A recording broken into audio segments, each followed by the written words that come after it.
The government has named 10 al-Shabaab operatives as specially designated global terrorists. The designation is meant to stop the terrorists from accessing funds. Often, this is used as a tool to get help from foreign governments and financial institutions in catching the criminals. 5 of those designated are combat operatives. Mohammed Mire is a senior AS leader in charge of strategic decision-making. He reportedly survived the March 2016 airstrike that killed over 150 al-Shabaab fighters. Yasir Gias is the commander of the Jabha armed wing that carries out attacks in Somalia. Yusuf Ahmed Haji Nurau is also known as Gis Ade, heads the Amniyat, or intelligence operation for al-Shabaab. He purportedly schedules suicide bombings and assassinations of military leaders and civilian officials. Mustafa Atto is also a senior member of the Amniyat. He is accused of coordinating attacks in Somalia and Kenya, including the Mandabey assault that killed 3 Americans. Mahmoud Abdi Aden is alleged to have planned the 2019 Dusit 2 hotel attack in Nairobi. That strike killed 22 civilians and the 5 militants who carried it out. The other 5 designated were involved in the organization's finances.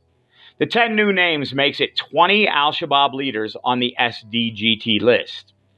Ali Mohammed Rage and Abdi Kadir Mohammed Abdi Kadir were senior AS leaders added last year. The designation was created following the September 11, 2001 terror attacks in the U.S. Washington wanted to work with foreign governments and multinational institutions to strengthen the international anti-money laundering regime and limit the financial activities of terrorists.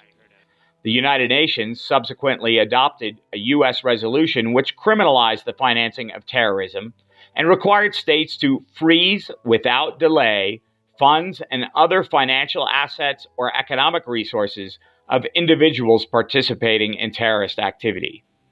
The Combating Terrorism Center at West Point studied the use of the SDGT designation in September 2020.